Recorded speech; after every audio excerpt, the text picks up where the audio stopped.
ஆதி என்னும் பராபரையே, அன்பான மனோன்மணியே, ஜோதி என்னும் பஞ்சகத்தாலே, சொற்பெரிய கரிமுகனே, தீது நீக்கும் கந்தவளே, திருத்துகின்ற குருநாதர்களே, 18 சித்தர்களே, பண்பான பரமசிவமே, ஓதிய ஜோதிடங்கள் உரைப்பதற்கு நாத விந்து வடிவாக நல்ல துணை ஆவீரே. உலகில் உள்ள தமிழ் பேசும் அனைத்து நாள் உள்ளங்களுக்கும் மற்றும் ஜோதிட சான்றோர்களுக்கும் மூத்தோர்களுக்கும் ஆர்வலர்களுக்கும் மற்றும் இந்த காணொலியை காணும் உங்களுக்கும் ஆஸ்ட்ரோராஜின் இனிய நல்வணக்கங்கள்.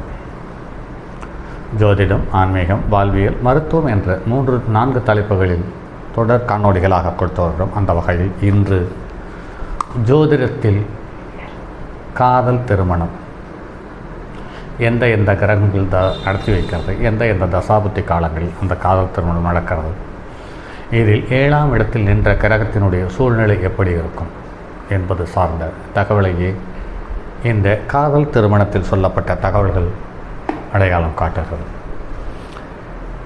நான் சொல்லக்கூடிய இந்த காதல் திருமணம் சார்ந்த பதிவுகள் பொதுவாக நிறைய ஜாதகங்களில் பிறந்த தேதி, மாதம், வருடம், பிறந்த நேரம் இருக்காது.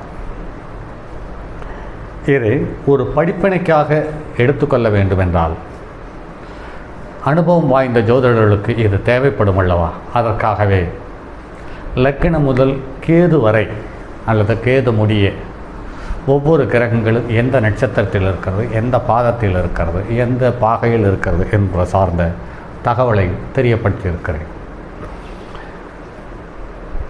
ஒவ்வொரு கிரகத்தையும் இந்த காணொலியில் பார்த்துவிட்டு ஒரு ராசி கட்டத்தை பொறுத்து ஆங்காங்கே நட்சத்திரம், கிரகம் நின்ற நட்சத்திர பாதமும் பாகையும் எழுதி பார்த்தீர்களானால் குருவும் சனியும் சூரியனும், சூரியன் மாதத்தை காட்டி விடுவார், குரு வருடத்தை காட்டி விடுவார், ராகு 1.5 வருடத்துக்குட்பட்ட தகவலை காட்டி விடுவார், சனி 2.5 வருடத்துக்குரிய தகவலை காட்டி விடுவார். நல்ல அனுபவம் இருக்கும் பட்சத்தில் இது இந்த காலகட்டத்தில் என்று ஒரு 2.5 வருடத்தை நெருக்கிக் கொள்ளலாம் சனியினுடைய பாகையை பார்த்து. அதற்கடுத்து ராகு கேதுவனுடைய பாகையை பார்த்து 1.5 வருடத்திற்குள் நெருக்கி விடலாம். அதற்கடுத்து குருவின் பாகையை அல்லது நின்ற வீட்டை பார்த்து 1 வருடத்திற்குள் நெருக்கி விடலாம். அதற்கு அடுத்து சூரியன் நின்ற ராசி கட்டத்தை வைத்து மாதத்தை முடிவு செய்து விடலாம். சந்திரன் நின்ற நட்சத்திர பாதத்தை வைத்து திதியை முடிவு செய்து விடலாம். ஆக இந்த ராசி கட்டத்தில் சொல்லப்பட்டிருக்கிற பாகை, கலை, வெகலை இதை சார்ந்த தகவலையும் பாரம் சார்ந்த தகவலையும் கிரகங்கள் நின்ற ராசிக்கு உரிய தகவல் சார்ந்த விஷயத்தையும் உங்களால் ஒரு நேர்கோணத்தில் கொண்டு வர முடியுமானால் இந்த ஜாதகம் உங்களுக்கு தெளிவாக வருடம், மாதம், நாளை அடையாளம் காட்டுவது மட்டுமல்லாமல் நேரத்தையும் அடையாளம் காட்டிவிடும். அதே சமயத்தில் கூடுமானவரை இருப்பு தேசியம், திருமணம், காதல் திருமணம் நடந்த தசாபுத்தி காலத்தையும் சொல்லிவிடுகிறேன். இப்போது எடுத்துக்காட்டுக்காக எடுத்துக்கொண்ட ஜாதகம் கும்பலக்கணத்தில் பிறந்தது, 3ஆம் இடத்தில் செவ்வாய், 5ஆம் இடத்தில் மிதுனத்தில் சூரியன், சுக்கிரன், கேது, 6வது இடத்தில் புதன், 7வது இடத்தில் சிம்மத்தில் குரு, சந்திரன், 11வது இடத்தில் ராகு, 12வது இடத்தில் சனி, வக்ரம். பாருங்கள் நண்பர்களே, இதில் 5இல் சூரியனும் சுக்கிரனும் இருக்கிறார்கள், கேதுவோடு சம்பந்தப்பட்டிருக்கிறார்கள். ஆக இந்த திருமணம் என்பது சற்று சின்ன அவமானங்களையும் தடைகளையும் கடந்திருக்கும். சூரியன் சம்பந்தப்பட்டிருப்பதால், சுக்கிரன் பாதகாதிபதி சம்பந்தப்பட்டதால் இந்த அவமானங்களும் சங்கடங்களும் இருக்க வாய்ப்பு இருக்கிறது. அடுத்தது லக்கினத்துக்கு 6ஆம் இடத்துக்குரியவன் என்று சொல்லக்கூடிய சந்திரன் 7ஆம் இடத்தில் இருக்கிறான், 11க்குரிய குருவோடு சம்பந்தப்பட்டிருக்கிறார். இந்த ஜாதகத்தை ஒரு விஷயத்தை உற்று கவனித்தீர்களானால் சுலபமாக விளங்கும். நெருப்பு ராசியான மேசம், சிம்மம், தனுசில் கிரகம் இருக்கிறது. இதில் இருப்பவர்கள் கிரகங்கள் இருக்கும் பட்சத்தில் அவர்களுடைய செயல்களை துரிதமாக செஞ்சு முடிக்கக்கூடிய மனோபாக்கத்தில் இருப்பார்கள். அது அவர்களுக்கு மரியாதையை தரட்டும் தராமல் போகட்டும், அவர்களுடைய சுயநலம் இங்கு மேலோங்கி இருக்கும். இது இல்லாமல் சிம்ம லக்கணத்துக்காரர்கள் யாராக இருந்தாலும், சிம்ம ராசிக்காரர்கள் யாராக இருந்தாலும் அவர்கள் காரியத்தை வீரியமாக செய்வதில் அவருக்கு நிகர் அவரே என்பதை நிறைய ஜாதகத்தில் அடையாளம் பார்த்திருக்கிறோம். அடுத்தது லக்னம் சதய நட்சத்திரம் 2ஆம் பாதத்தில் 12.51 பாகையில் இருக்கிறது. சூரியன் திருவாதிரை நட்சத்திரத்தில் 4ஆம் பாதத்தில் 18.2 பாகையில் இருக்கிறது. சந்திரன் மகம் நட்சத்திரம் 1ஆம் பாதத்தில் 2.4 பாகையில் சிம்மத்தில் இருக்கிறது.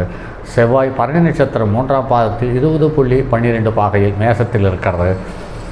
புதன் பூச நட்சத்திரம் 4ஆம் பாதத்தில் 14.17 பாகையில் கடகராசியில் இருக்கிறது. குரு பூர நட்சத்திரம் முதல் பாதத்தில் 16.30 பாகையில் சிம்மத்தில் இருக்கிறது. சுக்கிரன் புனர்பூச நட்சத்திரம் 2ஆம் பாதத்தில் 23.50 பாகையில் மிதுனத்தில் இருக்கிறது. சனி அவிட்ட நட்சத்திரம் 1ஆம் பாதத்தில் 23.50 பாகையில் இருக்கிறது. ராகு மூல நட்சத்திரம் 2ஆம் பாதத்தில் 6.23 பாகையில் இருக்கிறது. கேது மிருகசீரிஷ நட்சத்திரம் 4ஆம் பாதத்தில் 6.23 பாகையில் இருக்கிறது. இதில் பாருங்கள் நண்பர்களே, திருவாதிரை சதயம் மகம் மூலம் ஆக 4 கிரகங்கள் நிழல் கிரகத்தினுடைய சாரத்தில் இருக்கிறது. குரு சுக்கிரனின் பூர நட்சத்திரத்தில் இருக்கிறது. சுக்கிரன் குருவின் புனர்பூச நட்சத்திரத்தில் இருக்கிறது. சனி நின்ற வீட்டுக்கு 4ஆம் இடத்துக்குரிய கிரகம் எதுவோ அது அதனுடைய பாகையில் இருக்கிறது அல்லது அதனுடைய நட்சத்திரத்தில் இருக்கிறது. சனி நின்ற வீட்டுக்குரிய கிரகம் சனியே.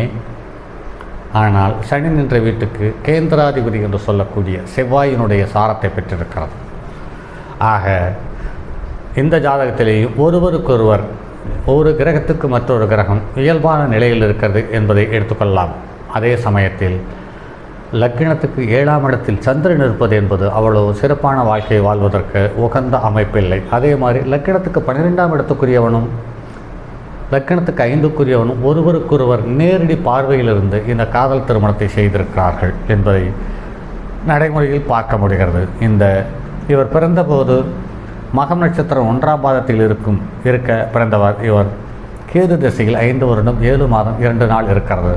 அடுத்து தற்போது சந்திர திசையில் ராகு புத்தியில் காதல் திருமணம் நடந்திருக்கிறது. சந்திரன் 7க்குரியவன், 7இல் இருப்பவன். ராகு 11க்குரியவன். நிறைய ஜாதகத்தில் நிறைய முறை அறிவுறுத்தி இருக்கிறோம். லக்னத்துக்கு 3, 7, 11ஆம் இடங்களில் இருக்கும் பட்சத்தில் அது ஒன்றுக்கு மேற்பட்ட உறவுகளையோ அல்லது காதல் திருமணத்தையோ தந்துவிடுகிறது. அதே சமயத்தில் இங்கு லக்னத்துக்கு 2க்குரியவன் 7ஆம் இடத்தில் இருக்கிறான். அந்த வகையில் பார்க்கும்போது 2 தான் குடும்பத்தில் உள்ளவர்கள். ஆக இவர்களுடைய திருமணத்தை குடும்பம் ஏற்றுக்கொண்டது என்பதுதான் சற்று சிறப்பான கூடுதல் தகவல். ஆக ஒவ்வொரு கிரகம் தன்னுடைய நின்ற நட்சத்திரத்தின் வழியாக நட்சத்திரத்தினுடைய தன்மையோடு ஒரு செயலை செய்கிறது. ஆக ஒரு கிரகம் நின்ற வீட்டு பலனை செய்கிறது என்பதில் மாற்று கருத்தில்லை. அதே சமயத்தில் எவ்வாறு செய்கிறது, எப்படி செய்கிறது என்பது அடுத்த கட்டம் உள்ளே போவோமானால் அது நட்சத்திரம் எந்த நட்சத்திரத்தில் இருக்கிறதோ அந்த நட்சத்திரத்தினுடைய கிரகத்தினுடைய குணாதிசயத்தோடு அந்த கிரகம் அந்த பாவத்தினுடைய பலனை செய்கிறது என்பதுதான் நடைமுறை அனுபவம். சரி நண்பர்களே, பாருங்கள். மற்றும் அடுத்தது ஒரு பதிவில் சந்திப்போம். அடுத்ததும் காதல் திருமணம் சம்பந்தப்பட்ட தகவல்கள் தான் பாருங்கள் நண்பர்களே. மற்றும்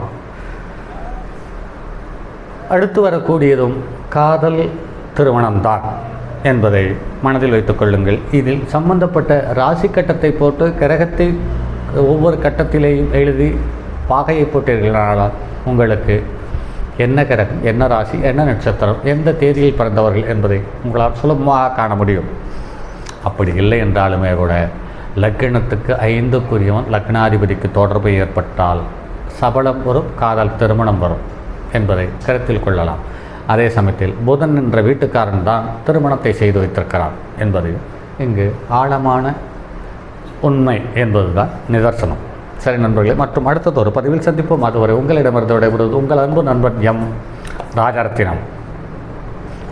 தங்கமான் மழுவோடேந்தி தன்மதி தலையில் கொண்டோர் மங்கையர் பதிக்கச் சொன்ன மாமொழி ஜோதிடத்தை இங்கு யாம் உரைப்பதற்கோர் இமை என்னும் பிழை வராமல் காக்க செங்கன் மால் மருகன் யானைச்சிறன் பதம் காப்பதாவே.